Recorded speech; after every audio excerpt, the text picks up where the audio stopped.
بسم اللہ الرحمن الرحیم کورس کے ناظرین کو میرا سلام۔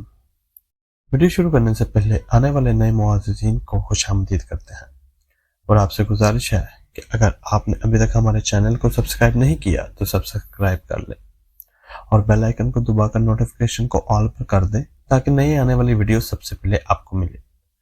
ناظرین، اس طرح کی کہانیاں اکثر کسی دوسرے کردار کی ہوتی ہیں، لیکن یہ کہانی اسی آدمی نے ہمیں بھیجی ہے جو اس کہانی کا سب سے ظالم کردار ہے۔ اب آپ لوگ فیصلہ کریں کہ اس نے ٹھیک کیا یا غلط، لیکن یہ بات تو سچ ہے کہ دنیا کا کوئی بھی باپ اپنی بیٹی کے ساتھ ایسا نہیں کر سکتا جو اس آدمی نے کیا ہے۔ آئی یہ کہانی اسی کی زبانی سنتے ہیں۔ وہ سناتا ہے کہ رات کا وقت تھا اور میں اپنی بیٹی کو اس جگہ پر چھوڑ کے واپس جا رہا تھا۔ اس نے دونوں ہاتھوں سے میرا ہاتھ پکڑ رکھا تھا اور وہ چلا رہی تھی، ابا مجھے یہاں چھوڑ کر مت جاؤ، مجھے یہاں پہ چھوڑ کے تو کیسے جا سکتا ہے؟ میں تیری اکلوتی بیٹی ہوں، تو میرا سگا باپ ہے، تو میرے ساتھ ایسا کیسے کر سکتا ہے؟ لیکن مجھے اس وقت اور کچھ بھی سنائی نہیں دے رہا تھا۔ وہ لوگ اسے عجیب نظروں سے دیکھ رہے تھے اور کہہ رہے تھے کہ لڑکی تو بہت خوبصورت ہے، اور میں کہہ رہا تھا جی جی بالکل، بڑی پیاری ہے، آپ لوگوں کے بہت کام آئے گی، اور یوں سمجھے کہ جتنے پیسے آپ نے مجھے دیے ہیں وہ تو شاید آپ ایک مہینے میں ہی وصول کر لیں گے۔ وہ کہنے لگے بات تو ایسی ہے میاں، لیکن تمہیں ان باتوں کا بڑا پتہ ہے۔ اس نے کہا ہاں، ایک دن اس کی ماں کو بھی یہیں سے لے کر گیا تھا اور اب اپنی اس بیٹی کو یہاں چھوڑ کر جا رہا ہوں، یوں سمجھے کہ حساب برابر ہو رہا ہے۔ اور اس بات پر وہ عورت ہنسنے لگی۔ اس نے کہا کہ حساب برابر نہیں ہو رہا کمبخت، تیرا مکافاتی عمل ہو رہا ہے۔ تو نے تو پہلے ہمارا نقصان کیا اور آج تو خود ہمیں فائدہ پہنچانے آیا ہے، لیکن تجھے اس بات کا پتہ نہیں۔ اور کہتے ہیں نا کہ 3 چیزیں محسوس کرنے سے ہی لگتی ہے، گرمی، سردی اور بے عزتی۔ تجھے اپنی بے عزتی بھی محسوس نہیں ہو رہی؟ تو میں نے کہا کہ بے عزتی کیسی؟ آج تو میں سر اٹھا کے گھر میں جاؤں گا کیونکہ میرے بیٹے کا خواب جو پورا کر دیا۔ ایک آدمی نے کہا کہ وہ کون ہے جس نے ایسا خواب دیکھا کہ اس کی بہن؟ وہ بول رہا تھا کہ اس عورت نے اسے چپ رہنے کا اشارہ کر دیا اور کہا گیا کہ بس جانے دو اس کو، ہمیں کیا اس کی کیا کہانی ہے۔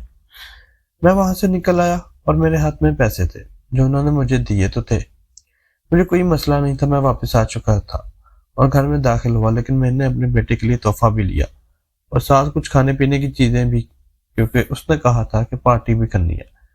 لیکن جیسے ہی گھر میں آیا تو سامنے کا منظر دیکھ کر حیران رہ گیا، کیونکہ سامنے شیشے کے اوپر میری اوقات مجھے نظر آ گئی، اور وہ کیا تھی یہ جان کے آپ لوگ بھی حیران رہ جائیں گے۔ میرا نام اکرم ہے اور مجھے ہمیشہ سے ہی بیٹے کی خواہش تھی، اور میں نے ایک بہت ہی خوبصورت لڑکی سے شادی کی۔ اس وقت میری عمر 19 سال تھی اور لڑکی کی عمر 18 سال۔ اس کا نام سونیا تھا۔ وہ بہت ہی زیادہ خوبصورت تھی۔ میں نے اسے پہلے سال ہی کہہ دیا تھا کہ مجھے ایک پیارا سا بیٹا چاہیے، اور میں جوان آدمی تھا تو مجھے امید تھی کہ میرے ہاں پہلا بیٹا ہی ہوگا۔ ہمارے گاؤں میں یہی کہتے تھے کہ جوان مردوں کے تو بیٹے ہوتے ہیں، اور تیری عمر تو بہت کم ہے، تجھے تو بڑی جلدی جوڑو بھی مل گئی، یہ تو بڑی اچھی بات ہے۔ خیر، لیکن جب بیٹی پیدا ہوئی تو میں حیران رہ گیا کہ میری بیٹی کیسے پیدا ہوگی، میرا تو بیٹا پیدا ہونا تھا۔ میری اپنی ماں اور میرے باپ نے بھی مجھے کہا کوئی بات نہیں، پہلی اولاد ہے، اللہ کی نعمت کا انکار نہیں کرتے، ابھی بیٹی ہوئی ہے تو کیا ہوا، سال بعد پھر بیٹا ہو جائے گا۔ مگر میری بیوی بچہ پیدا کرنے کے لیے تیار نہیں تھی۔ اس کا کہنا تھا کہ اتنی جلدی میں دوسرا بچہ پیدا نہیں کر سکتی کیونکہ میری طبیعت بڑی خراب ہوئی ہے اور میں اتنی جلدی اس سارے ماحول میں پھر سے نہیں پڑنا چاہتی۔ لیکن میں نے اسے کہہ دیا تھا کہ جب تک بیٹا پیدا نہیں ہوتا تب تک تم میری بات مانتی رہو گی، اس کے بعد میں تجھے آرام کرنے کے لیے 1 سال دے دوں گا۔ خیر، وہ چپ ہو گئی۔ عورت تھی اور بیٹی کی ماں تھی، زیادہ نہیں بول سکتی تھی۔ پھر دوسری دفعہ بھی بیٹی ہی پیدا ہوئی اور ڈاکٹر نے کہہ دیا کہ اگر اب آپ کی بیوی نے پھر سے بچہ پیدا کیا تو اس کی صحت کو خطرہ ہے، کیونکہ 1 سال کے فرق سے آپ بچہ پیدا کروا رہے ہیں، بلکہ سال کا فرق بھی نہیں تھا، 9-10 مہینے کا ہی فرق ہوتا تھا۔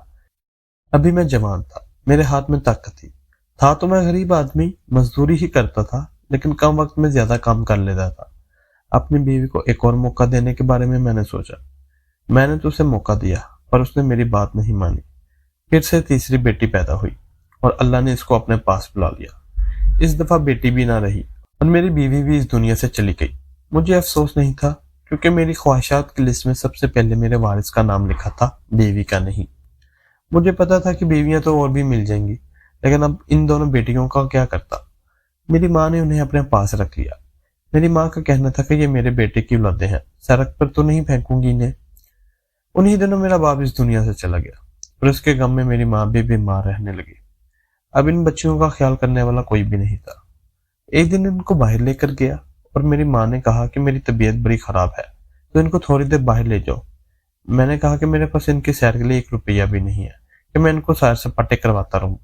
تو میری ماں نے مجھے کچھ پیسے دیے اور کہا یہ آخری پیسے ہیں، ان کو کوئی چیز لے کر دے دینا، یہ خوش ہو جائیں گی۔ میں اپنی بیٹیوں کو وہاں سے لے گیا اور وہ پیسے بھی جیب میں ڈال دیے اور ان کو یتیم خانے چھوڑ آیا۔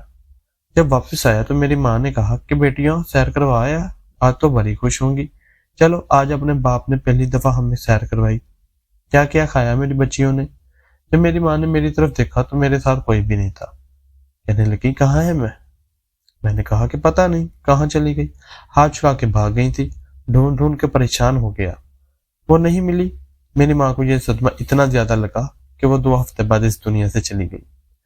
میں اکیلا ہو گیا تھا اور گھر میں کوئی بھی نہیں تھا، ایسی نوکری بھی نہیں تھی میرے پاس اور گھر میں کوئی اور بھی نہیں، اور ابھی میری عمر ہی کیا تھی، ابھی تو میں 22 سال کا ہوا تھا۔ میرے ماں باپ اس دنیا سے چلے گئے تھے اور میری بیوی بھی۔ دیکھا جائے تو میرے ساتھ بہت برا ہوا تھا، لیکن میں نے محسوس نہیں کیا کیونکہ مجھے پتا تھا کہ یہ وہ رشتے ہیں جو پھر سے بن سکتے ہیں۔ ہاں، ماں باپ تو دوبارہ نہیں ملتے، لیکن انہوں نے ایک نہ ایک دن جانا ہی تھا۔ اب ان کی عمر ہو چکی تھی۔ میں نے ایک بہت ہی خوبصورت لڑکے سے شادی کر لی جس کا نام کرن تھا۔ اس کی ماں کا مسئلہ یہ تھا کہ وہ اپنی بیٹی کو کسی بڑے خاندان میں بیاہنا نہیں چاہتی تھی جہاں پہ زیادہ لوگ ہوں۔ اس لیے اس نے جب دیکھا کہ میں اکیلا ہوں اور گھر بھی میرا اپنا ہے اور کوئی اور بھی نہیں ہے تو وہ فوراً مان گئی۔ ویسے گھر میرا اپنا نہیں تھا، میں نے جھوٹ بولا تھا، یہ گھر تو کرائے کا تھا۔ کرن میری زندگی میں آ گئی اور میں نے اسے پہلے ہی کہہ دیا تھا کہ مجھے بیٹا چاہیے۔ اس نے کہا کہ ہاں ضرور، لیکن یہ بات تو سونیا نے بھی کی تھی۔ خیر 2 سال گزر گئے پر ہمارے ہاں نہ تو بیٹا پیدا ہوا اور نہ ہی بیٹی۔ میں بڑا حیران ہوا اور پریشان بھی کہ یہ کیا ہو رہا ہے۔ میں اسے ڈاکٹر کے پاس لے جاتا تو وہ کہتی سب ٹھیک ہے، لیکن نہ تو ہمارے ہاں بیٹی پیدا ہو رہی تھی اور نہ ہی بیٹا۔ ایک دن میں نے دیکھا کہ وہ مجھ سے چھپ کے کوئی دوائی کھا رہی تھی۔ جب پتا چلا کہ کس چیز کی دوائی ہے تو میں نے اس پر ہاتھ اٹھا دیا کیونکہ وہ حمل کو روکنے کی دوائیاں کھا رہی تھی اور میں یہاں پہ اولاد کے لیے مرا جا رہا تھا اور وہ مجھے دھوکہ دے رہی تھی۔ میں نے اسے جھوٹ بولا اور کہا کہ میں تجھے چھوڑ دوں گا، میں اسے چھوڑنے والا تو نہیں تھا۔ اس طرح ہم دونوں میں ایک جھگڑا ہوا اور ایک دن میرے منہ سے وہ لفظ نکل گیا جس کے بعد وہ مجھ پر حرام ہو گئی اور میری زندگی سے چلی گئی۔ ویسے بھی ایسے دھوکے باز عورت مجھے نہیں چاہیے تھی۔ اب تیسری شادی کرنا میرے لیے مشکل ہو گیا تھا۔ مجھے لگا کہ مرد کے لیے کبھی بھی شادی کرنا مشکل نہیں ہوتا، لیکن یہ بات ہر جگہ مشہور ہو گئی تھی کہ 2 بار پہلے شادی ہو چکی ہے اور اکیلا بھی رہتا ہے۔ تیسری دفعہ مجھے بڑی مشکل سے رشتہ ملا۔ سب نے کہا کہ اکیلے بھی رہتا ہے اور 2 بیویاں پہلے چھوڑ کے جا چکی ہیں، تالی ایک ہاتھ سے نہیں بجتی، اس کی بھی غلطی ہوگی لیکن تمہاری بھی غلطی ہوگی۔ خیر کرتے کراتے اس دفعہ مجھے جس لڑکی کا رشتہ ملا اس کی بھی پہلے سے شادی ہو چکی تھی اور 2 مہینے بعد وہ بیوہ ہو گئی تھی۔ اب میں یہ شادی کرنا تو نہیں چاہتا تھا، لیکن بہت وقت کے بعد مجھے رشتہ ملا تھا اور میری عمر بھی 27 سال ہو گئی تھی۔ ابھی پہلی بیٹی پیدا ہوئی، اسے اپنی اولاد سے بہت زیادہ پیار تھا۔ بیٹی کی بہت خواہش تھی اور وہ کہتی تھی کہ مجھے تو بیٹی ہی چاہیے، اور میں ایسے کہتا تھا کہ ایسا نہیں بولنا، تو وہ میرے سے جھگڑا کرنے لگتی کیونکہ تھوڑی پڑھی لکھی تھی اور کہتی تھی کیوں بیٹی ہو جائے گی تو کیا ہو جائے گا۔ وہ ایسے جواز اور لوجک لے کے آتی تھی کہ میں لاجواب ہو جاتا، اس لیے چپ ہو جاتا، اور وہ بیٹی پر خرچے بھی کرواتی تھی۔ کہتی تھی کہ مجھے کپڑے لینے ہیں اور مجھے پیسے دو، مجھے یہ لینا ہے، مجھے وہ لینا ہے۔ میں غصہ ہوتا تو وہ بھی میرے ساتھ جھگڑا کرتی کہ میں چوتھی بیوی کے قابل نہیں، اس لیے میں چپ ہو جاتا، اور انسان جو کر سکتا ہے وہ کرتا اور جو نہیں کر سکتا وہ کبھی نہیں کرتا۔ بس یہی کرنے اور نہ کرنے کی سائنس ہوتی ہے، اور میں بھی مجبور تھا۔ اس نے بیٹی کا نام سائمہ رکھا تھا۔ میں نے کبھی اس لڑکے کو گود بھی نہیں اٹھایا اور نہ ہی کوئی اس کی طرف توجہ دی۔ وہ 3 سال کی ہوگی جب میری بیوی پھر سے امید سے ہو گئی تھی، اور اس دفعہ میری خوشی کی انتہا نہ رہی کہ میرے گھر بیٹا پیدا ہوا۔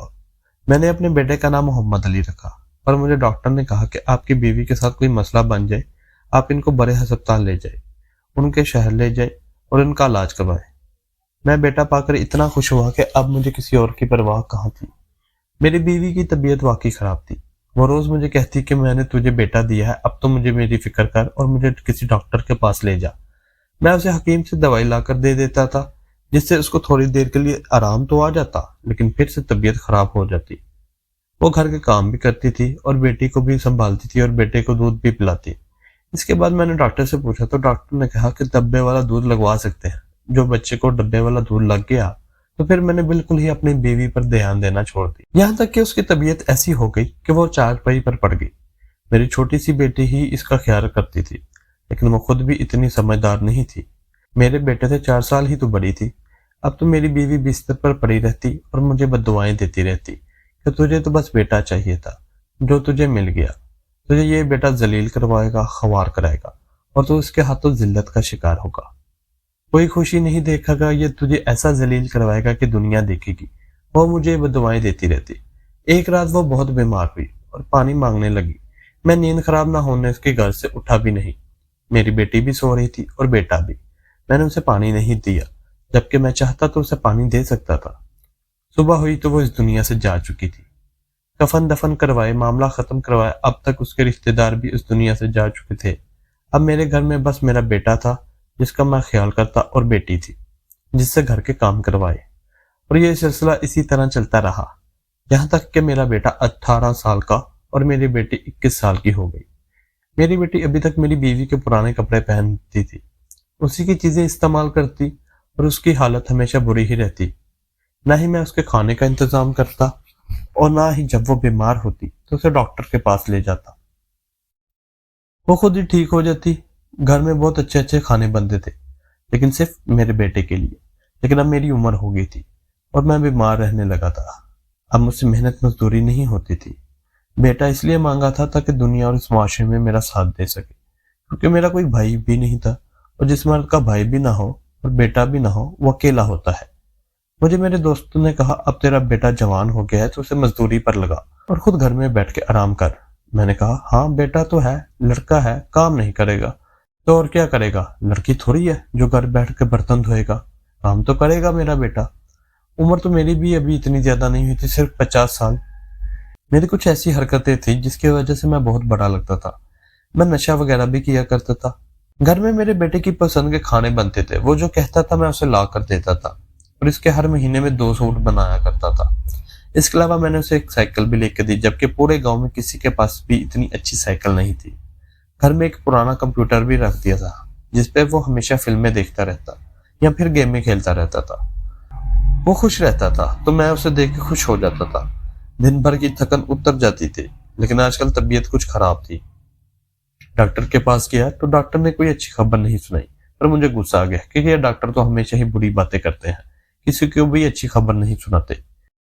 ایک دن میرے بیٹے نے گوشت کھانے کا کہا تو میں نے کہا دکان بند ہے، بازار جانا پڑے گا۔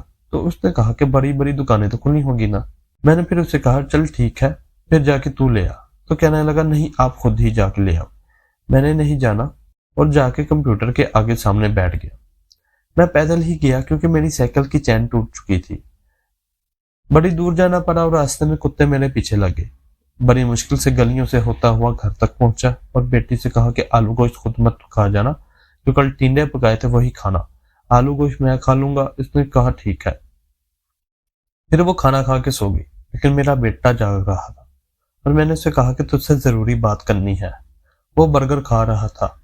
میں نے اس کو پاس بلایا اور کہا کہ بیٹا اب تو دیکھ جوان ہو گیا ہے اور میری ہڈیاں بوڑھی ہو گئی ہیں، میں گھر میں بیٹھ کے آرام کروں اور تو مزدوری پر میری جگہ کام کرنے کے لیے جایا کر۔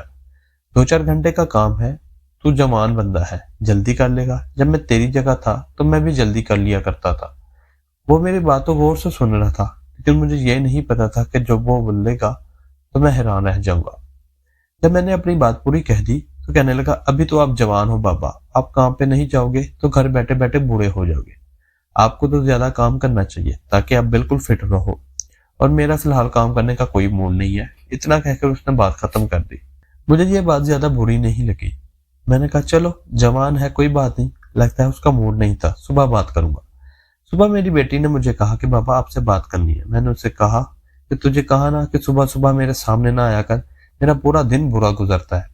کہنے لگی بابا مجھے پیسوں کی ضرورت ہے، میرے پاس پیسے نہیں ہوتے اور میں گھر میں کپڑے سی لوں۔